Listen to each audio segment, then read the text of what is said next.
السمیع العلیم العظیم الحفیظ بوجہ الکریم وسلطانہ القدیم من الرجس الخبیث المخبث الشیطان اللعین الرجیم وقبیلہ ونفخہ ونفسہ وہمزہ بسم اللہ الرحمن الرحیم۔ تمام نبیوں کے سردار حضرت محمد صلی اللہ علیہ وآلہ وسلم اور تمام مذاہب کے سردار دین اسلام کے پیروکاروں، السلام علیکم طبتم۔ آج کی گفتگو 27ویں مرحلے میں داخل ہوئی۔ آج ان کے بارے میں گفتگو کرنا چاہتا ہوں امام المصنفین، فخر المحدثین، علامہ جلال الدین السیوطی شافعی شاذلی رحمۃ اللہ علیہ۔ مسلک ناب شافعی ہیں اور مشرباً شاذلی ہیں، اس لیے میں نے ان کی گفتگو جو ہے وہ ابو الحسن شاذلی رحمۃ اللہ علیہ کے بعد ان کی گفتگو شروع کر دی، لیکن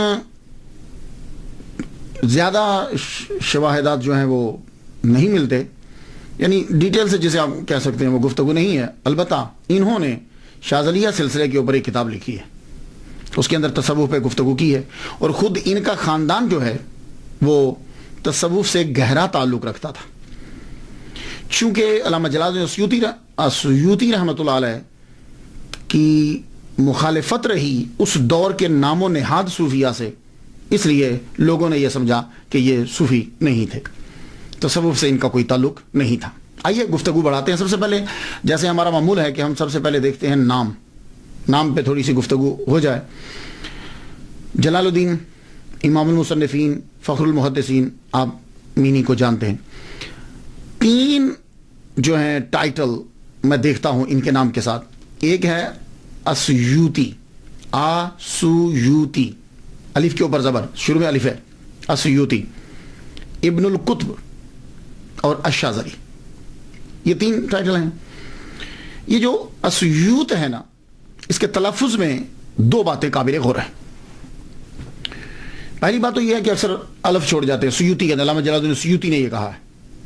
یہ اصل میں آسویوت محافظہ ہے، یعنی جس طرح ہمارے ہاں صوبہ کہتے ہیں یا ضلع کہہ لیتے ہیں، ایسے سمجھ لیجیے، مثال دے رہا ہوں۔ اس طرح ایجپٹ کے اندر یہ محافظہ ہے، یعنی صوبہ سمجھ لیجیے یا ضلع سمجھ لیجیے۔ سیوط آج بھی ہے یہ صوبہ۔ باقی کچھ لوگ سین کے اوپر جو ہیں وہ شد پڑھتے ہیں، السیوطی، یا کے اوپر بھی، لیکن میں نے جب دیکھا کہ ایجپٹ میں جب شہر ہے تو اس کا پروننسیشن کیا ہے، تو وہ کہتے ہیں السیوط، الف کے اوپر زبر، سین کے اوپر پیش، یا کے اوپر پیش، واو ساکن، سیوط۔ تو جب یہ چل رہا ہے تو ٹھیک ہے، باقی خیر آپ کی مرضی ہے۔ تو السیوط اس میں چونکہ آپ پیدا ہوئے ہیں اس لیے السیوطی جو ہے وہ کہلائے، لیکن بولتے ہوئے ہم الف جو ہے وہ چھوڑ دیتے ہیں، حمزہ چھوڑ دیتے ہیں۔ دوسرا، آپ کے نام کے اندر ٹائٹل جو ہے وہ ابن القطب، کتابوں کا بیٹا، کتابوں کا بیٹا، سن آف بکس، یہ آپ کو کیوں کہا جاتا ہے؟ اس کی 2 ریزن ہیں۔ پہلا تو یہ سمجھ لیں کہ جب مضاف الیہ جو ہے وہ غیر جنس ہو تو پھر جنس باپ ہوتا ہے نا، غیر جنس تو باپ نہیں ہو سکتا۔ تو جب غیر جنس ہو تو پھر یہ ذہن نشین کر لیجئے کہ اس کا معنی، ابن کا معنی اس وقت سن نہیں کریں گے، پھر یہ ہوگا کہ اس کو سن اس لیے بول دیا جاتا ہے کہ اس کا اس کے ساتھ تعلق بڑا گہرا ہوتا ہے۔ جیسے قرآن مجید نے استعمال کیا ہے وابن السبیل، راستے کا بیٹا، تو راستہ ابا تو نہیں ہے، چونکہ وہ گھر سے چلا اور وہ مسلسل سفر کرتا رہا ہے، اور دوران سفر تعلق انسان کا راستے کے ساتھ زیادہ ہوتا ہے، اس لیے اس کو ابن السبیل کہہ دیا۔ سمجھ آگئی؟ اسی طرح ابن الوقت کہتے ہیں، وقت کا بیٹا۔ اس کو وقت کا بیٹا کیوں کہا جاتا ہے؟ وقت اس کا ابا تو نہیں ہے، لیکن وہ وقت کے ساتھ بڑا تعلق رکھتا ہے، نہ انسانیت کے ساتھ تعلق رکھتا ہے، نہ لا کے ساتھ تعلق رکھتا ہے، وہ وقت کے ساتھ جیسا وقت ہو ویسا وہ بن جاتا ہے، تو کہتے ہیں یہ ابن الوقت ہے، ابن الوقت ہے۔ اسی طریقے سے ابن القطب جو کہا گیا ہے، اس کا مطلب یہ نہیں ہے کہ وہ اب کتابیں باپ بن گئیں اور یہ بیٹا، یعنی ان کا کتابوں سے گہرا تعلق ہے۔ اب کتابوں کے ساتھ امام المصنفین کا جو گہرا تعلق ہے وہ 2 طرح سے ہے۔ ایک تو ان کا کتابوں کے لکھنے کے لحاظ سے بڑا تعلق ہے۔ جمیل بخت نے یہ کہا ہے کہ آپ نے 576 کتب لکھی ہیں، اور ایک انگریز مصنف ہے فلوگل، اس نے یہ کہا ہے کہ آپ نے 561 کتب لکھی ہیں، اور کسی نے کہا ہے کہ 1000 کتابیں لکھی ہیں، اور ایک نے لکھا ہے کہ آپ نے 600 کتابیں لکھی ہیں۔ اس دور کے اندر، اس دور میں 1445 عیسوی میں، یہ آج کل 2013 جا رہی ہے، 1445 کی بات کر رہا ہوں، اس دور کے اندر 849 ہجری کی ہے، اور اب یہ 1434 جا رہی ہے۔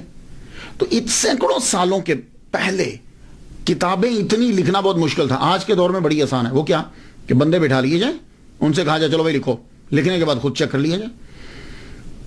اس دور میں کتاب خود لکھی جاتی تھی، لوگ لکھتے تھے، اور علامہ جلال الدین السیوطی رحمۃ اللہ علیہ جو ہیں، ان کا تو کوئی شک کر ہی نہیں سکتا، انہوں نے تو کمرے میں بند ہو کر سب کتب لکھی، کیونکہ سارے لوگ جو ہیں وہ تقریباً مخالف تھے، گورنمنٹ بھی ان کی مخالف تھی۔ تو ایک تو یہ ہے کہ آپ کا تعلق کہ آپ نے کتب لکھی بہت زیادہ ہے۔ دوسرا تعلق کیا ہے کتابوں کے ساتھ آپ کا، کہ آپ کو ابن الکتب کیوں کہا جاتا ہے؟ اسے مصری علماء بیان کرتے ہیں۔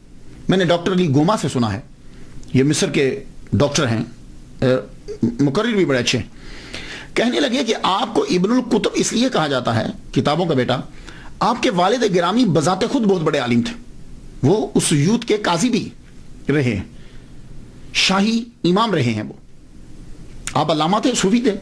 تو آپ ایک اسٹڈی کر رہے تھے، تو گھر کے اندر دوران اسٹڈی آپ نے علامہ جلال الدین السیوطی رحمۃ اللہ علیہ کی والدہ ماجدہ سے یہ کہا کہ وہ فلاں کتاب مجھے پکڑانا۔ وہ بیچاری ان دنوں ذرا بیمار تھی، وہ کتاب لینے کے لیے جب لائبریری میں گئی تو وہیں انہیں درد ذیل ہو گئی۔ تو درد ذیل جب ہوئی تو اسی جگہ پہ لائبریری کے اندر ہی امام المصنفین علامہ جلال الدین السیوطی شافعی شاذلی رحمۃ اللہ علیہ کی ولادت ہوگی۔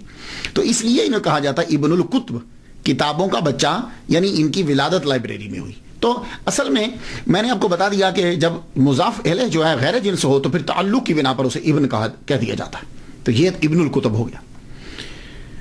شاذلی آپ کا تصوف میں جو آپ کا تعلق ہے، مصر کے اندر اگر آپ جائیں تو دو چیزیں زیادہ ملیں گی اکثریت کے ساتھ۔ ایک تو شوافع زیادہ ملیں گے، ایجپٹ کے اندر امام شافعی رحمہ اللہ کے پیروکار زیادہ ہے، اور دوسرا تصوف کے اندر شاذلی سلسلے کے پیروکار زیادہ ملیں گے، تو اس لیے آپ کو شاذلی بھی کہا جاتا ہے۔ اور آپ کے بڑے دوست جو ہیں وہ شاذلی، اور شاذلی سلسلے پہ آپ نے کتاب بھی لکھی۔ اب آ جائیے آپ کے ابتدائی کہ آپ کہاں سے آئے۔ آپ ایرانی النسل ہیں، ہاں، علامہ جلال الدین السیوطی عربی النسل نہیں ہے، ایرانی النسل ہیں۔ آپ پہلے بغداد آئے، بغداد سے پھر ایجپٹ میں آئے، مصر میں آپ کا خاندان آیا، اور مصر کے اندر ایجپٹ میں جب آپ کا خاندان آیا تو آپ کا خاندان پڑھا لکھا خاندان تھا، شروع ہی سے تصوف میں چلے آ رہے، ولی کامل آپ کا خاندان۔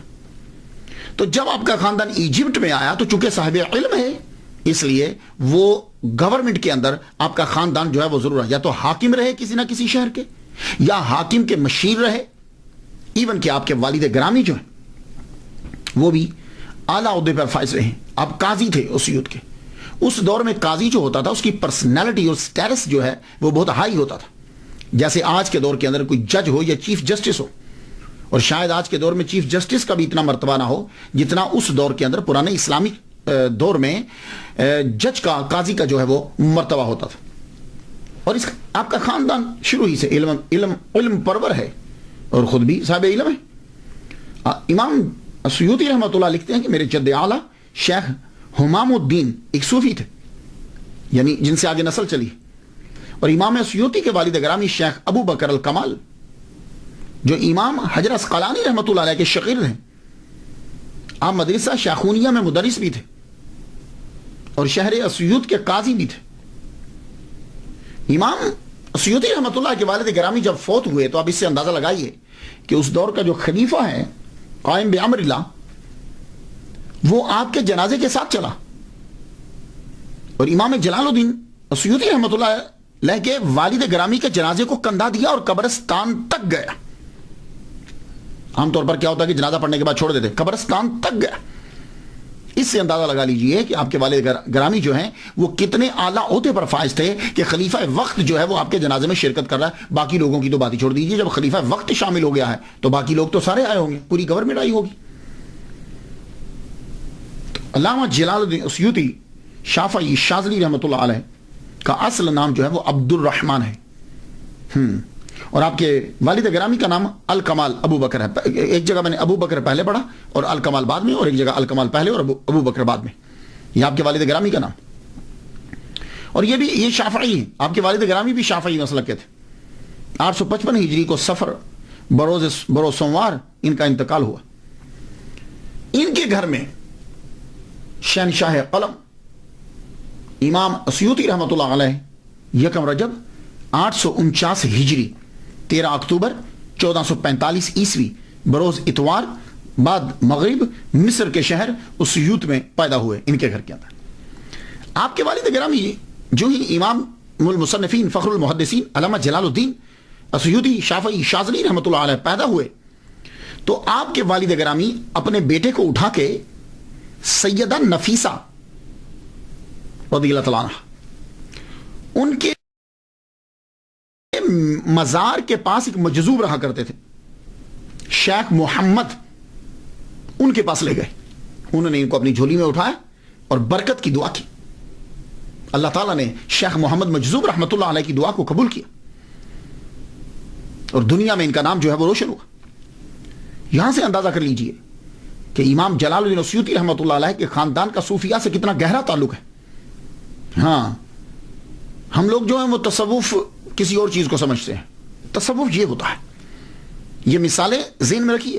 ہم نے صرف ان کو ایک مصنف اور ایک مقرر اور مدرس کے نام سے متعارف کروایا. بہت بڑے صوفی ہیں. والد جب آپ کی عمر 5 سال کی ہوتی ہے تو والد کا انتقال ہو گیا. عمر 5 سال ہوئی تو آپ کے والد گرامی کا انتقال ہوا. قاضی اسیوط مدرس مدرسہ شیخونیہ شاہی امام شیخ ابو بکر کمال شافعی رحمۃ اللہ علیہ کا بروز سوموار 855 ہجری میں انتقال ہو گیا. آپ یتیم ہو گئے. آپ کی پرورش آپ کے والد کے دوست صوفی شیخ شہاب الدین کے سپرد ہوئی. اور ایک بات یاد رکھیے گا, بلوغت سے پہلے یتیمی ہوتی ہے. ہاں, بلوغت کے بعد یتیمی نہیں ہے. ہاں, بچہ بالغ ہونے سے پہلے جو ہے اسے یتیم کہیں گے. اس طرح تو پھر بندہ ساری زندگی یتیم رہے گا. نہیں, بلوغت کے بعد وہ چیز اب ختم ہو گئی. اور انسانوں کے اندر یتیم ہوتا ہے جس کا والد فوت ہو جائے. جانوروں میں یتیم وہ ہوتا ہے جس کی ماں فوت ہو جائے. اور موتیوں میں یتیم وہ ہوتا ہے جو سیپ کے اندر اکیلا ہوتا ہے. سرکار صلی اللہ علیہ وسلم سے کو کہا جاتا ہے نا در یتیم. تو آپ 5 سال کی عمر میں آپ کے والد گرامی کا وصال ہو گیا, اس لیے آپ اب یتیمی میں پرورش پائی. اور آپ کے والد گرامی نے جانے سے پہلے ہی ان کے جو ہے گارڈین مقرر کر دیے تھے. آپ کی تربیت کے لیے صوفی شیخ شہاب الدین یہ صوفی کے حوالے کیا. اور پھر کمال الدین ابن حمام یہ بھی حنفی ہیں, یہ حنفی ہیں, ان کے حوالے کیا. انہوں نے بھی حق ادا کر دیا بچے کی تربیت کا. میں سمجھتا ہوں کہ شاید اسی لیے امام المصنفین فخر المحدثین علامہ جلال الدین اسیوطی شافعی شاذلی رحمۃ اللہ علیہ نے امام اعظم مسلک حنفی کے اوپر بھی کتاب اس لیے شائع لکھی. آپ تقریباً 8 سال کے ہوئے تو آپ نے قرآن مجید زبانی یاد کر لیا. یہ تقریباً ہمارے جو اسلاف ہیں ہمارے بڑے 7-8 سال کی عمر میں قرآن یاد کر لیتے ہیں. ہاں, ہم 7-8 سال کی عمر میں شروع کرواتے ہیں, وہ 7-8 سال میں قرآن پڑھ چکے ہوتے تھے. 7-8 سال کی عمر میں قرآن مجید جو ہے وہ حفظ کر لیا. اور پھر اسی 8 سال یہ ابتدائی اسی عمر کے اندر ہی 10 سال کی عمر سے پہلے آپ نے ابن مالک اندلسی کی الفیہ فی النحو والصرف یاد کر لی. منہاج الوصول فی علم الاصول یاد کر لی. ابن تقی کی العمدۃ الاحکام بچپن میں ہی یاد کر لی. یہ متداولہ جو کتابیں یہ یاد کر لی. علامہ شہاب الدین شارم سامی سے پھر آپ نے علم الفرائض سیکھا. شرف الدین مناوی رحمہ اللہ سے شافعی فقہ سیکھی. علامہ بلقینی رحمۃ اللہ علیہ سے علم فقہ سیکھی. تقی الدین شبلی حنفی رحمہ اللہ سے 4 سال آپ نے عربی اور حدیث سیکھی.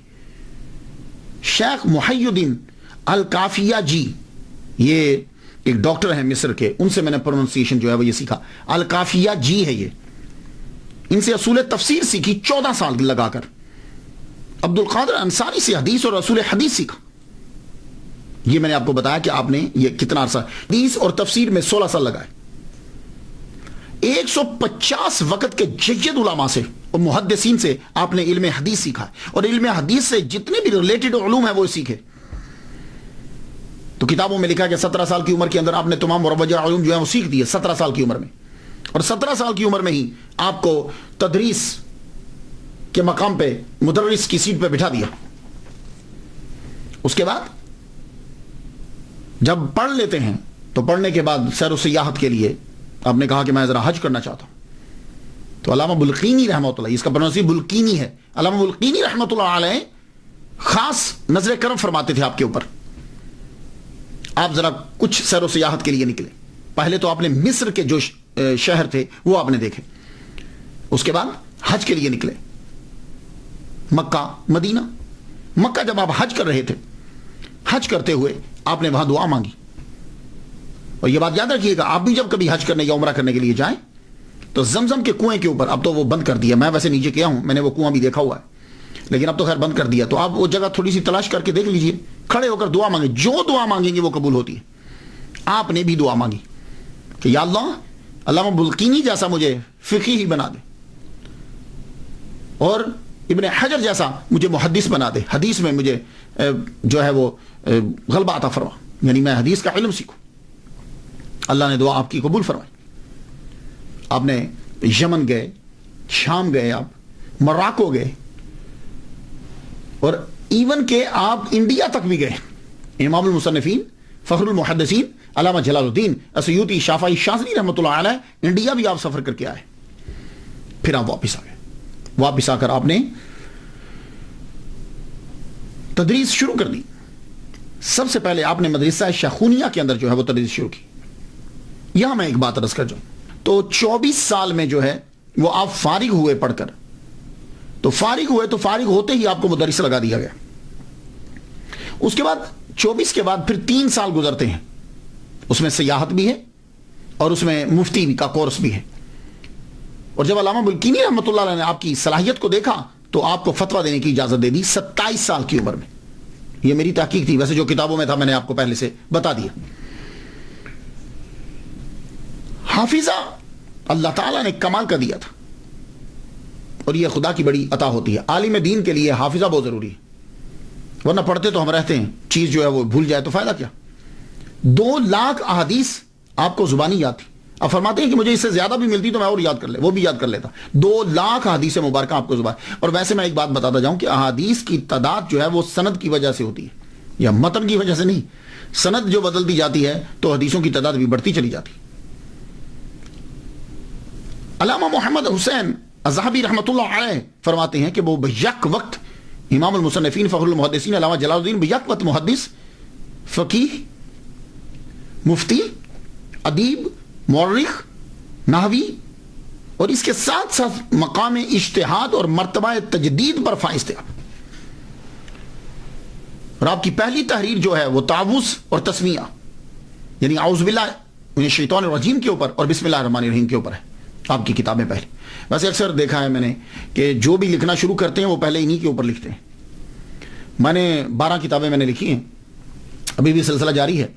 میں نے بھی پہلی کتاب جو لکھی بسم اللہ اور ہماری زندگی. اور میں جب امریکہ آیا 2000 کے اندر تو یہاں خطیب لگا آ کر میں ہیوسٹن میں, تو میں لائبریری کو ایک دن دیکھ رہا تھا تو مجھے لائبریری کے اندر وہ کتاب مل گئی بسم اللہ اور ہماری زندگی. اور میری ایک اور کتاب ہے امریکی اسکالر کے 4 سوالوں کے جواب, وہ میرے آنے سے پہلے یہاں امریکہ یہاں مسجد کی لائبریری میں تھی. تو میں دیکھ کر بڑا خوش ہوا, حاضر رحمت تو میرا بھی اللہ تعالیٰ کی تو تعوذ اور تسمیہ جو ہے یہ آپ نے پہلے لکھی.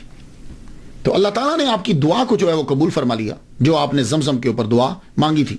اللہ اکبر جل شان. اور جب تک آپ تدریس کرتے رہے تحریر کم رہی. ہاں, جب تک آپ پڑھاتے رہے ہیں تب تک تحریر کم ہے. آپ کے پہلے 40 سالہ دور کے اندر تحریر آپ کی بڑی کم ہے. تقریر ہے, تدریس ہے, تحریر کم ہے. یہ جتنی بھی آپ کی تحریر تصنیف ہے یہ آپ کی 40 سال کے بعد کے دور کے اندر بڑی تیزی کے ساتھ جو ہے وہ بڑی. اللہ تعالیٰ نے آپ کو لکھنے کی بڑی صلاحیت عطا فرمائی. اور آپ کہہ سکتے ہیں کہ یہ کرامت ہے. اور میں بھی علامہ جلال السیوطی رحمۃ اللہ علیہ اور اولیاء کرام کی جو کتابیں لکھی ہیں ان کو ان کی کرامات میں تسلیم کرتا ہوں میں، اور یہ ان کی سب سے بڑی کرامتیں ہیں، یہ بات یاد رکھیے. یہ جو ان کی کتاب ہوتی ہے یہ، لیکن ہمارے ہاں کیا ہوتا ہے کہ ہمارے ہاں جو مصنف ہو یا جو تقریریں کرتا ہو اسے لوگ کم ہی ولی مانتے ہیں، یا اسے ولی نہیں مانیں گے. ہمارے ہاں کوئی ایک علیحدہ سا ہمارا ایک تصور ہے، تحریر کے اندر اور تدریس کے اندر، تقریر کے اندر مشغول ہو جاتا ہے، ہم اسے اس طرح کا ولی کامل نہیں مانتے. حالانکہ میرا وجدان یہ کہتا ہے کہ جو کتاب ہے یہ وہ دکھائی ہوئی کرامت سے زیادہ بڑی ہوتی. داتا گنج بخش علی حجویری رحمۃ اللہ علیہ، آپ نے خانہ کعبہ لوگوں کو دکھا دیا تھا، لیکن میں ان کی کتاب کشف المحجوب کو اس کرامت سے بڑی کرامت مانتا ہوں، کیونکہ جن لوگوں نے خانہ کعبہ دیکھا تھا وہ تب کے تھے. آج کے جو ہیں وہ اتنا فائدہ اس بات سے نہیں اٹھا رہے جتنا فائدہ وہ کشف المحجوب سے اٹھا رہے. میں جس لحاظ سے بات کر رہا ہوں، مخالفت کرنے والے تو بیان عجیب طریقے سے کریں گے، لیکن میرے نزدیک ولی کامل کی لکھی ہوئی کتاب جو ہے وہ اس کی سب سے بڑی کرامت ہوتی. اب لوگوں کی ذہنیت کا اندازہ آپ اس بات سے لگا لیجئے. پیر میر علی شاہ صاحب بڑے زبردست بزرگ ہیں. پیر میر علی شاہ صاحب نے مرزیوں کا ناطقہ بند کر کے رکھ دی. آپ نے کتابیں لکھنا شروع کر دی تو لوگوں نے جا کے خواجہ اللہ بخش توسیع رحمۃ اللہ علیہ کو جا کے شکایت لگا دی کہ پیر صاحب گولڑا شریف جو ہیں مولویوں کی طرح قادیانیوں سے الجھ پڑے ہیں، صوفیاء کو مناظروں سے کیا کام. سن رہے ہیں آپ کہ یعنی پیر میر علی شاہ صاحب کی جا کے شکایت لگائی کہ صوفیوں کا کیا کام ہے مناظرے کرنا اور کتابیں لکھنا. لو یہ ہے ایک کانسیپٹ. میں اس پس منظر میں بات کر رہا ہوں. تو پیر میر علی شاہ رحمۃ اللہ علیہ کو توسا شریف جانا پڑا. شدید گرمی کے اندر آپ تشریف لے کر گئے. جولائی کا مہینہ تھا. جولائی کے مہینے میں شدید گرمی میں آپ توسا شریف گئے پیر میر علی شاہ صاحب.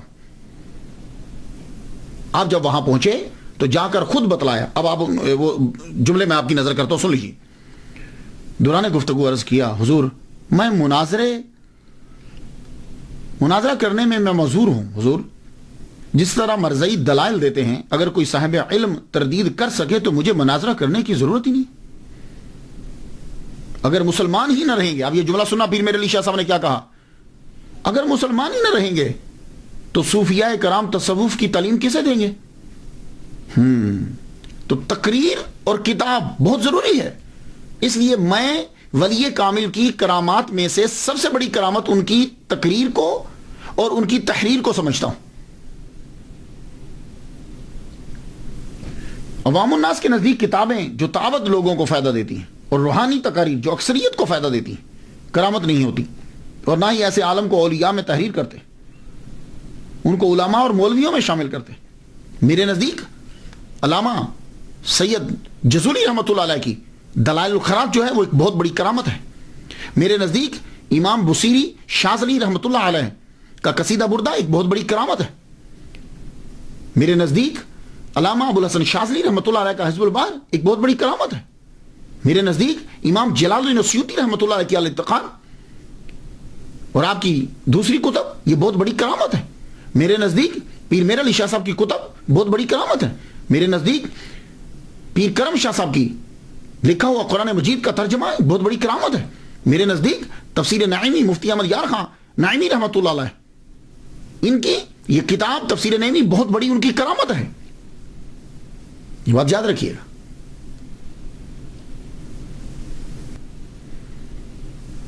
تو علامہ جلال السیوطی رحمۃ اللہ علیہ کو ایک اور ٹائٹل ملتا ہے حافظ. یہ جو حافظ کا ٹائٹل ہے یہ بھی آپ کو ملا. حافظ کیسے کہتے ہیں؟ حافظ تین کے لیے استعمال کیا جاتا ہے، دھیان سے سن لیجیے. حافظ کہتے ہیں عام طور پر جو قرآن مجید یاد کرے ہم اس کو حافظ کہتے ہیں، وہ بچہ حافظ ہوتا ہے. ایک حافظ وہ ہوتا ہے نبینا کو بھی حافظ بولتے ہیں. وہ جی حافظ جی آ گئے ہیں، حافظ جی آ گئے ہیں. اس کو حافظ کیوں بولتے ہیں؟ وجہ یہ ہے کہ جس کی آنکھیں کمزور ہوتی ہیں یا نہیں ہوتی اس کی یادداشت کی پاور بڑی ہوتی، قوت یادداشت بڑی ہوتی. آپ نے نبیناؤں کو دیکھا ہے بڑی جلدی یاد کر لیتے، تو اس کو بھی شاید حافظ جی اس لیے کہہ دیتے ہیں کہ وہ یاد بڑی جلدی کرتا ہے. اور یا یہ وجہ ہوگی کہ جتنے پرانے دور میں نبینا ہوتے تھے وہ زیادہ تر حافظ قرآن ہوتے تھے. اور جب گفتگو حدیث میں چلے گی تو کسی کو حدیث میں اگر حافظ کہیں گے تو یہ یاد رکھیے کہ حدیث کے شعبے میں حافظ اسے کہا جاتا ہے کہ جس کو 1,00,000 حدیثیں اسناد چین کے ساتھ یاد ہوں. حافظ الحدیث جس کو 1,00,000 حدیثیں 100,000 حدیث ود چینز اس کو, تو آپ کو 2,00,000 حدیثیں یاد تھی. اللہ اکبر جل شانہ. اور آج کل میں ایک طریقہ آپ کو بتا دوں, بڑی چیزوں میں انگریزوں میں نے پہلے دیکھا ہے, ان کی بکس جب میں پڑھتا ہوں انگریزوں کی اسلام کے اوپر لکھی ہوئی, تو مسلمانوں کے اندر بھی میں نے بڑا طریقہ دیکھا. کسی کی ٹھکائی کرنی ہو نا, یا کسی کی مخالفت کرنی ہو, تو آج کل پتہ کیا طریقہ ہے, پہلے ہاں بڑا اچھا آدمی ہے, بڑی اچھی تقریر کرتا ہے, بڑا اچھا لکھتا ہے, وہ اس کی فلاں خوبی بھی ہے, کسی کی بات نہیں کرتا, آخر میں وہ برائی بیان کر دیں گے. یہ سلسلہ چلے گا نہیں, خوبیاں بیان کرتے ہوئے آخر میں برائی بیان کر دیں گے. یہ طریقہ کار انگریزوں کا ہے, منافقوں کا, اور یہ آج کے مسلمانوں نے بھی اپنایا ہوا ہے. آپ دیکھ لیجئے, ماشاءاللہ بہت اچھی تقریر کرتے ہیں آپ, لیکن یہ ہے, وہ جب لیکن کہے گا نا تو اب وہ کوئی کام کرے گا. تو یہ ایک طریقہ ہوتا ہے. اسی طرح علامہ جلال الدین السیوطی رحمۃ اللہ علیہ کی لوگوں نے سیرت بیان کرتے ہوئے اس طریقے کو اپنایا. ان میں سے ایک شمس بریلوی ہیں, ستارہ امتیاز, مشہور ہیں وہ. انہوں نے کیا کہا ہے ذرا سنیے. علامہ جلال الدین السیوطی رحمہ اللہ پہ کیا کہتے ہیں. کہتے ہیں آپ نیک سیرت اور زاہدانہ طبیعت کے مالک تھے. سن رہے ہیں جملہ, نیک سیرت اور زاہدانہ طبیعت کے مالک تھے, مگر آپ کے اندر عاجزی و انکساری کا مادہ کم تھا. یہ شمس بریلوی ستارہ امتیاز سیرت لکھ رہے ہیں. اب آپ مجھے بتا دیجئے, نیک سیرت تھے علامہ جلال الدین, زاہدانہ طبیعت تھی علامہ جلال الدین کی, لیکن ان کے اندر عاجزی و انکساری کا مادہ کم تھا. تو جب عاجزی و انکساری کا مادہ کم ہوگا, اب انہوں نے یہ نہیں بتایا کتنا کم ہے, اب جب وہ کم ہوگا تو جب ایک چیز کا اثبات ثابت نہیں ہو رہا تو نفی ثابت ہوگی, اس کی جو دوسری سمت ہے وہ ثابت ہو جائے گی. تو جب عاجزی و انکساری کا مادہ کم ہے تو پھر تکبر کا مادہ ہوگا, یہی ہوگا نا. اب مجھے سمجھ نہیں آتی کہ لوگ جب اس قسم کی تعریف کرتے ہیں ان کا مقصد کیا ہوتا ہے. 10 صفات کسی کی گنوا کر آخر میں اگر تم اس کی توہین کر رہے ہو, کوئی خامی بیان کر رہے ہو, تو یہ اسی طرح ہی ہے کہ کسی آدمی کو دودھ کا بھرا ہوا پیالہ دیا جائے, بیچ میں ایک مینگنی ڈال دی جائے, آخر میں وہ بکری کی مینگنی, بکری کا دودھ کا پیالہ بھرا دے دیا جائے, اور آخر میں ایک مینگنی ڈال دی جائے, لے لیجیے جی پیالہ بہت اچھا ہے, دودھ بڑا اچھا ہے, بیچ میں مینگنی تھی, کون پیے گا بھائی. یہ کیا طریقہ ہے. یہ آج کل طریقہ ہوتا ہے کہ اپنی بھڑاس نکالنے کا اور بتانے کا کہ ہمارے پاس بڑا علم ہے. علامہ جلال الدین السیوطی رحمۃ اللہ علیہ کے بارے میں جب یہ کہا جائے گا کہ آپ کے اندر عاجزی و انکساری کا مادہ کم ہے, تو میں یہ پوچھنا چاہوں گا کہ جن کے اندر عاجزی و انکساری کا مادہ کم ہے ان کے اندر تکبر ہے, تو کیا تکبر والے آدمی کو محمد مصطفیٰ صلی اللہ علیہ وسلم نے جاگتے ہوئے 70 مرتبہ اپنی زیارت کروائی ہے. خدا کا خوف کیا کرو یار, جب بزرگوں کی بات کوئی بیان کرنے لگو تو اچھی چیزیں بہت ساری ہوتی ہیں, بہت اچھی چیزیں ہیں, ان کو بیان کرو. انور شاہ کاشمیری نے یہ بیان کیا ہے, 20 سے زائد مرتبہ جاگتے ہوئے حضور صلی اللہ علیہ وسلم کا دیدار ہوا ہے. تو جس میں عاجزی و انکساری کا مادہ کم ہے, جو استادوں کا مذاق اڑاتا ہے, جو استاد اساتذہ کو اپنے سے کم سمجھتا ہے, حضور اس کو دیدار کروائیں گے. کیا کہنے, مزہ تو آیا نا سیرت بیان کرنے کا.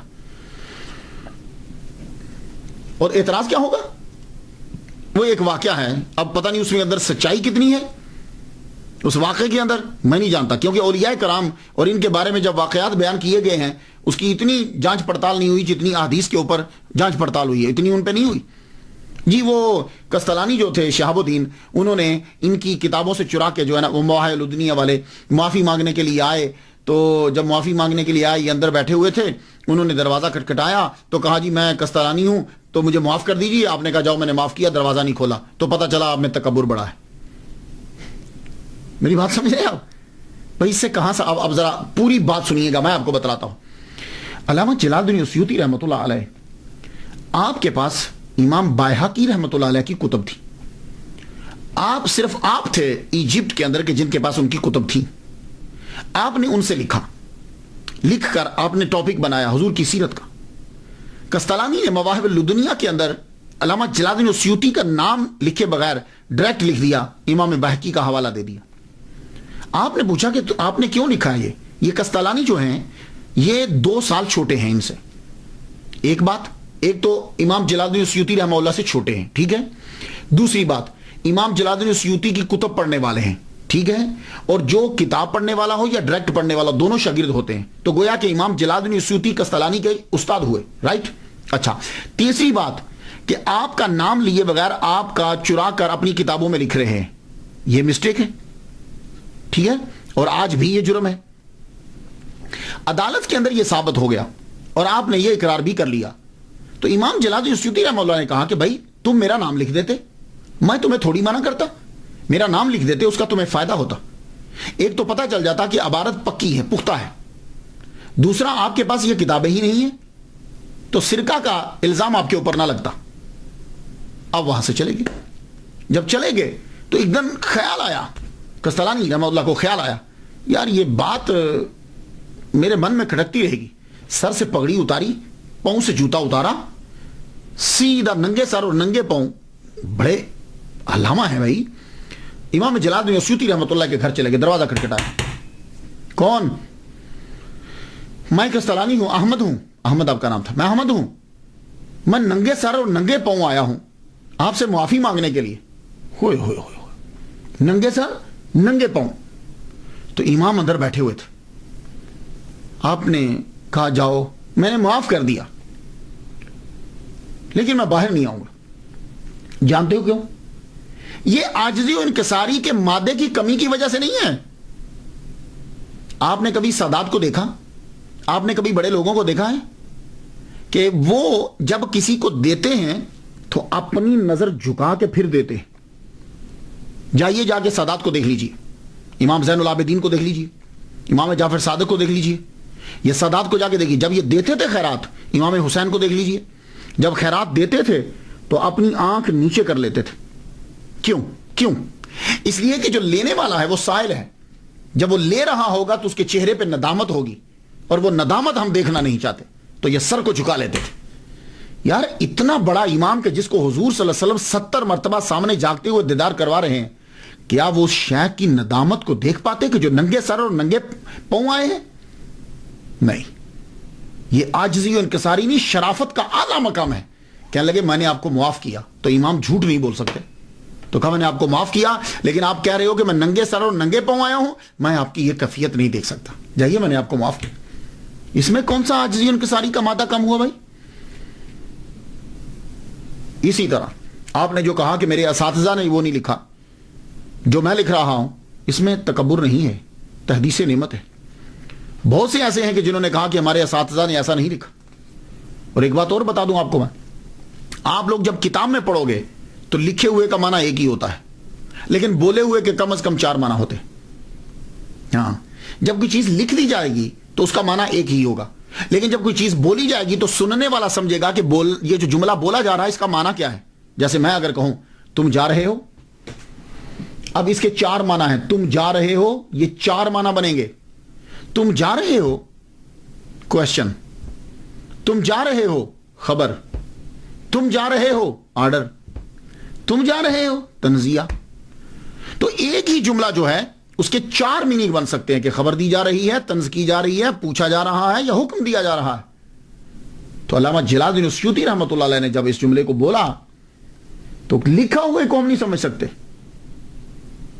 تو اس لیے علامہ جلال الدین سیوطی رحمہ اللہ، اگر آپ یہ لوگ تسلیم کرتے ہو کہ 70 مرتبہ ان کو زیارت ہوئی ہے، تو پھر میں ہرگز یہ تسلیم نہیں کروں گا کہ ان کے اندر عاجزی و انکساری کا مادہ کم تھا اور وہ اپنے اساتذہ کے بے ادب تھے. میں یہ تسلیم نہیں، ہرگز نہیں کروں، کیونکہ حضور پاک صلی اللہ علیہ وسلم اور اللہ ایسے بندوں پہ نظر کرم فرماتا ہی نہیں. تو دونوں میں سے ایک چیز نکالنا پڑے گی، اور یقیناً دوسری نکالیں گے، پہلی نکل نہیں سکتی. اور تیسری بات سن لیجئے، وہ یہ ہے کہ بہت سے ایسے ہمارے امام ہیں کہ جن کی زندگی مخالفت میں گزری. لوگوں نے، گورنمنٹ نے، ماحول نے ان کی خوب مخالفت کی، جیلسی کی وجہ سے، تو اس لیے جو دل میں آیا انہوں نے لکھ دیا. مصر کے تمام علماء کرام اس بات پر متفق ہیں کہ آپ درجہ اجتہاد پر فائز تھے. خود آپ کے پاس ٹولز تھے، آپ نے مسائل جو ہیں وہ لکھنے شروع کیے، اجتہاد کیا آپ نے. لیکن وہ اجتہاد آپ کا سارے کا سارا اجتہاد جب آپ نے چیک کیا تو امام شافعی رحمہ اللہ کے ساتھ ملتا تھا. تو آپ نے امام شافعی رحمہ اللہ کی پیروی کی، خود مجتہد نہیں بنے. تصانیف آپ کی بہت زیادہ ہیں. عربی کے اندر کثیر التصانیف آپ کو کہا جاتا ہے. کثیر التصانیف مصنف کے حامل آپ کی سب سے بڑی کرامت خدمت قرآن سے متعلق. آپ نے قرآن مجید کے بارے میں بہت کچھ لکھا ہے. خود بتلاتے ہیں کہ یہ شوق میرے اندر کیوں پیدا ہوا. کہنے لگے کہ میں جب کتابیں پڑھتا تھا, کتب پڑھتا تھا لائبریری میں جا کے, تو مجھے حدیث کی کتابیں بڑی ملتی تھی. یہ دیکھیے, یہ بھی حدیث کی کتاب لکھی گئی. اعلیٰ حضرت عظیم البرکت کی جامع الحدیث سے مکمل ان کی جو حدیث لکھی ہوئی ہیں وہ جمع کی. حدیث کی کتابیں بڑی ملتی تھی, لیکن قرآن کے بارے میں کتابیں بہت کم ملتی تھی. میں نے اپنے اساتذہ کی کتابیں پڑھی, اقرار کرتے ہیں وہ, میں نے اپنے اساتذہ کی کتابیں پڑھی, چھوٹی چھوٹی ہوتی تھی. ضرورت تھی کہ اسے اور وسیع کیا جائے. لو, اس میں کیا بے ادبی ہے, اس میں کیا بے ادبی ہے کہ اسے اور وسیع کیا جائے. تو پھر میں نے وہ کتب پڑھی, پڑھنے کے بعد میں نے ان کو اور وسیع کیا. پھر میں نے کچھ کتابیں پڑھی کہ میں نے جب کتابوں کو پڑھا تو مجھے لگا کہ ابھی بہت کچھ ہے میرے لیے کہ جو میں اور لکھ سکتا ہوں اس کتاب کے اوپر. اس میں کون سا تکبر ہے. تو آپ نے پھر کتابیں جو ہیں وہ لکھنی شروع کی. یہ اتقان جو ہے, اگر آپ تفسیر لکھنا چاہیں گے تو آپ کو اس کتاب کی بڑی اشد ضرورت پڑے گی. الاتقان جو ہے فی علوم القرآن, علامہ جلال الدین السیوطی رحمۃ اللہ علیہ کی کتاب. اس کے بغیر کہاں لکھیں گے آپ تفسیر کو.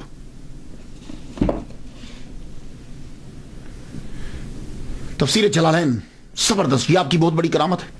جلال الدین محلی رحمۃ اللہ علیہ نے اسے لکھا. پھر 40 دن کے اندر, ان کی وفات کے بعد 40 دن کے اندر آپ نے تفسیر جلالین اسے مکمل کر دیا. تفسیر کو جلالین میں نے 2 جلال, جلالین تسنیہ کا صیغہ ہے, 2 جلال, ایک جلال الدین محلی, پھر اس کے بعد انہوں نے لکھی التبحیر فی علوم التفسیر, کشف الظنون, مجمع البحرین و مطلع البدرین, لباب المنقول فی اسباب النزول, مترک الاقران فی اعجاز القرآن, ترجمان القرآن, الاقلیل فی استنباط التنزیل. یہ آپ کی کتب ہے. پھر علم حدیث کے اندر آپ نے کتابیں لکھی. جمع الجوامع,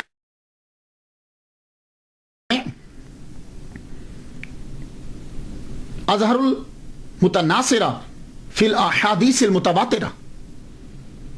اس میں آپ 100 حدیث ایسی جمع کی ہیں کہ جن کو حضور صلی اللہ علیہ وسلم کے 10 صحابہ نے تواتر کے ساتھ بیان کیا. شارح بھی آپ غضب کے تھے. مسلم شریف چھوڑ کر بخاری, ترمذی, نسائی, ابن ماجہ, موطا, اس کی شروعات آپ نے لکھی. اور حضور صلی اللہ علیہ وسلم سے عشق بھی آپ کو کمال درجے کا تھا. اور یہ عشق کا نتیجہ ہے کہ سرکار نے آپ کو دیدار کروایا. اور اس عشق کی مثال آپ نے کیا دی, اس کا اظہار کس طرح کیا کہ حضور صلی اللہ علیہ وآلہ وسلم کے ماں باپ کے اوپر اعتراضات آج تک ہوتے ہیں. حضور صلی اللہ علیہ وسلم کے ماں باپ, حضور کی والدہ ماجدہ کی قبر بالکل مسمار کر دی گئی. اس کے اوپر کبھی روڑی پھینک دیتے ہیں, کبھی اس کو بالکل مٹا دیتے ہیں. آپ نے 6 رسالے حضور صلی اللہ علیہ وسلم کے ماں باپ کے ایمان پر لکھے. اللہ اکبر, یہ ہے عشق. اور میرا وجدان یہ کہتا ہے کہ جتنا آپ نے لکھا ہے آپ ہی ہیں جنہوں نے لکھا ہے. حضور صلی اللہ علیہ وسلم کی والدہ ماجدہ کے اوپر بہت کم لکھا گیا. 1993 کے اندر میں نے عرس آمنہ ایسے ہی کوئی اشارہ یا القاء ہوا 10 اپریل کا. مجھے 1993 سے میں نے شروع کیا حضرت آمنہ رضی اللہ تعالی عنہا کا عرس, اور آج بھی یہ آج 10 اپریل ہے. 10 اپریل کو پاکستان کے اندر کئی جگہ پہ عرس جو ہے وہ ہو چکا ہے. میں نے اس کی پیر محل میں 1 کروڑ مرتبہ, 1 کروڑ مرتبہ, بہت بڑا مدرسہ ہے, 1 کروڑ مرتبہ سارا سال پڑھتے رہتے ہیں. درود شریف سرکار کی والدہ ماجدہ کے لیے پڑھا گیا. اسی طرح گجرات کے اندر بھی ہوا ہے. علامہ حنیف جلال پوری صاحب نے جو ہے وہ بہت بڑا عرس کیا. میرے والد گرامی کے مزار پر جو ہے سید طالب حسین شاہ رحمۃ اللہ علیہ, ان کے مزار پر جو بہت بڑا کل جلسہ ہوا ہے. تو اب یہ آہستہ آہستہ یہ پھیلتا جا رہا ہے. میرے والد گرامی کے مزار پر تو یہ درود شریف میں نے خود لکھوایا. لکھو اللہم صلی علی سیدنا محمد و آبا و محمد و آل محمد و صحاب محمد و بارک وسلم. میں نے کتاب جب لکھی, میں نے پڑھا ان کو, پھر اس کے بعد میں نے کتاب لکھی, کتاب کا نام ماں ہے. وہ اس کو میں ڈیڈیکیٹ جو ہے وہ میں نے کیا سرکار کی والدہ محترمہ کو. اور میں نے الحاوی للفتاوی علامہ جلال الدین السیوطی رحمۃ اللہ علیہ, اس کے اندر ایک حدیث مبارکہ لکھی ہے کہ حضور فرماتے ہیں کہ میں عشاء کی نماز پڑھ رہا ہوں اور میں فاتحہ پڑھ چکا ہوں. میری والدہ مجھے آواز دیتی تو میں فاتحہ روک کے, نماز روک کے پہلے ماں کی بات سنتا, پھر میں آ کے نماز پڑھتا. تو میں نے اس سے لکھا کہ حضور کتنا ادب کرتے ہیں کہ حضور کے لیے ان کی والدہ, اللہ کے بعد ان کی والدہ ان کے لیے درجہ رکھتی. تو ایک مولوی نے میرے خلاف کتاب لکھ دی, کفر کا فتویٰ دے دیا, کتاب لکھ دی, ایک بندے کو بھیج دیا مجھے قتل کرنے کے لیے بھی. تو بعد میں کیا ہوا, کچھ عرصہ کے بعد وہ مولوی جا رہا ہے، کالے کتے نے اس پر حملہ کیا اور وہ شخص جوانی کے اندر ہی مر گیا. اور جن جن لوگوں نے سرکار کی والدہ محترمہ کا احترام کیا اور دن منایا، اللہ تعالیٰ نے ان کو نوازا. امام جلال الدین سیوطی رحمۃ اللہ علیہ زندہ مثال ہے آپ کے سامنے. 70 مرتبہ حضور صلی اللہ علیہ وسلم نے ان کو دیدار کروایا ہے. کیوں؟ انہوں نے حضور صلی اللہ علیہ وسلم کی والدہ محترمہ اور حضور کے والد گرامی کے لیے کتابیں لکھی ہیں کہ وہ مومن تھے. میرے ایک دوست ہیں، بڑا عرصہ بیچارے باہر آنا چاہتے تھے، نہیں آوے. 2 سال انہوں نے سرکار کی والدہ محترمہ کا عرس کیا، تیسرے سال وہ باہر تھے. اسی طرح ایک اور صاحب ہیں، بلڈنگ سے انہوں نے بنانی تھی مدرسے کی. میں نے ان سے کہا کہ آپ کیجئے. پچھلے سال انہوں نے، اس سے پہلے سال انہوں نے عرس کیا، اس سال 2 منزلہ بن چکی. معلوم ہی کیسے ہو گیا. تو آپ بھی 10 اپریل کو سرکار صلی اللہ علیہ وسلم کی والدہ محترمہ کے لیے ضروری سال ثواب کیا کریں. میں تو ہر سال، یہ میں تحدیث نعمت کے لیے بتا رہا ہوں، ہزار رحمت میرے بھی، ہر سال سرکار کی والدہ کے نام کی ایک قربانی جو ہے وہ عید الاضحیٰ پہ میں کرتا ہوں. اگر سرکار کی والدہ مسلمان نہیں ہے نا، تو دنیا میں کوئی مائی کا لال مسلمان نہیں ہے. مخدومہ کائنات، ماؤں کی جائے پناہ حضرت آمینہ رضی اللہ تعالیٰ عنہ. تو اس لیے آپ لوگ جو ہو وہ ضرور احترام کیجیے. پھر دیکھیے کتنی برکتیں اور رحمتیں نازل ہوتی. محمد صلی اللہ علیہ وسلم کو اپنی والدہ سے بڑا پیار ہے. تو حضرت آمینہ رضی اللہ تعالیٰ عنہ، ان کے بارے میں کتب جو ہیں وہ انہوں نے لکھی. امام المصنفین علامہ جلال الدین سیوطی رحمۃ اللہ علیہ تعصب سے پاک. ہوتا کیا ہے کہ تعصب جو ہے یہ بڑھتا رہتا ہے جیلسی کی وجہ سے. لیکن آپ خود شافعی ہیں، لیکن امام اعظم نعمان بن ثابت رحمۃ اللہ علیہ پر بھی آپ نے کتاب لکھی، ان کی شان میں بھی. اسی طرح امام اعظم نعمان بن ثابت رحمۃ اللہ علیہ کے دوست امام مالک رحمۃ اللہ علیہ، مالکی فقہ کے جو بانی ہیں، ان کی شان میں بھی انہوں نے کتاب لکھی. تو تعصب سے بالکل جو ہے وہ ٹوٹلی پاک. میرے سامنے تقریباً لسٹ جو اندر پڑی، میں جو اسٹڈی کر رہا تھا تقریباً 200 کتب ہیں. لیکن اب میں کتابوں کے اوپر گفتگو کرنا شروع کر دوں گا تو آپ کے لیے تو خیر اتنا، ہاں کوئی اسٹوڈنٹ آپ میں ہو تو پھر اس کے لیے ہے کہ وہ جا کے تلاش کر سکتا ہے، اس کو خیر مل بھی جائیں گی. تفسیر، تقریر، تدریس، حدیث، قرآن، ایمان، جسم و جان، جن و انسان، کوئی ایسا ٹاپک نہیں جس کو اس ہستی نے ٹچ نہ کیا ہو. ہر آدمی کو کسی نہ کسی طرح. واعظین ہیں، انیس الجلیس بہترین کتاب ہے. تصوف کے اوپر شاذلیہ طریقہ کی بڑی تفسیر کی آپ. دنیا میں جب کوئی آتا ہے تو آخر اسے جانا بھی ہوتا ہے. امام المصنفین فخر المحدثین علامہ جلال الدین السیوطی شافعی شاذلی رحمۃ اللہ علیہ. آپ کو بیبرس خانقاہ جو ہے، مسجد جو ہے اس کے ساتھ خانقاہ تھی بیبروسیہ، اس کی خانقاہ کا منتظم اعلیٰ بنا دیا گیا، ہیڈ بنا دیا گیا. تو وہ خانقاہ آپ سمجھتے ہیں نا، خانقاہ میں زیادہ صوفیہ کرام رہتے ہیں. آپ جب گئے تو آپ نے صوفیہ کو دیکھا، صوفی تو آپ بھی تھے، دیکھا اتنا خرچہ، ماہانہ وظیفے اعلیٰ، سب کو اکٹھا کر کے کہا دیکھو تم لوگ خود کو صوفیہ کہلواتے ہو، خرچے تمہارے عمر جتنے ہیں. آج دیکھو صوفیہ کے اندر اور تصوف کے اندر ہم نے بھی پڑھا ہے، تصوف کے اندر اس طرح کی عیاشی نہیں ہوتی.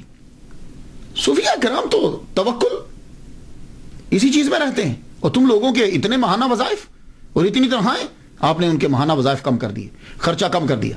اس کا نتیجہ کیا نکلا؟ خانقاہ کے سارے صوفیہ جو اندر رہتے تھے نام و نہاد وہ سب آپ کے دشمن ہو گئے. اور آپ کے والد گرامی کا ایک دوست تھا، وہ سب سے بڑا آپ کا دشمن ہوا. اور اتنی دشمنی بڑی ہوئی کہ بغاوت تک بات چل رہی. اور انہوں نے ایک بندے کو پیسے دے کے مقرر کیا کہ امام جلال الدین سیوطی کو قتل کر دیا جائے. آپ پر وہ شخص چاقو لے کے حملہ کرنے لگا کہ پیچھے سے کسی نے دیکھ لیا، شور کیا تو وہ بھاگ گیا. لیکن آپ کے اوپر اتنے جھوٹے مقدمات عدالت کے اندر پیش کیے گئے، اتنی سٹوریز بنائی گئی، آپ کو پولیس نے اریسٹ کر لیا. جب پولیس نے اریسٹ کیا 23 سال تک آپ المنچل میں، جسے آج کل روزۃ المقدس کہتے ہیں، 23 سال تک آپ نے چلا کاٹا. اتنا بڑا چلا ہوگا کسی کا؟ امام جلال الدین سیوطی رحمہ اللہ کو صوفی نہیں مانتے. 23 سال تک پھر آپ نے خود کو کمرے میں بند کر لیا. لوگوں سے ملاقات بہت بہت بہت ہی کم. تحائف لینے چھوڑ دیے. کوئی آتا جی میں تحفہ لے کر آیا، فرمان لگے. جن لوگوں کو یہی نہیں معلوم کہ عالم اور عارف اور جاہل صوفیہ میں فرق کیا ہے، ایسی قوم کے تحائف کو کیا لینا. طائف پر. لیکن اس 23 سال کے اندر 22 سال کے اندر آپ نے بہت لکھا, خوب لکھا, اور سب سے زیادہ اسی عرصے میں جو ہے وہ لکھا ہے. پھر آپ کے ہاتھ کے اوپر ایک معمولی سا ورم ہو گیا. تو جمعۃ المبارک کی شب 19 جمادی الاولیٰ 9/11 ہجری آپ نے وصال فرمایا. روزہ دیکھ لیجئے. لیکن میں بڑا حیران ہوتا ہوں, روزہ ان کا جو ہے وہ بڑا بسیدہ سا ہے, تالا بھی بڑا کم دیر کھلتا ہے. کوئی لوگ جاتے ہیں,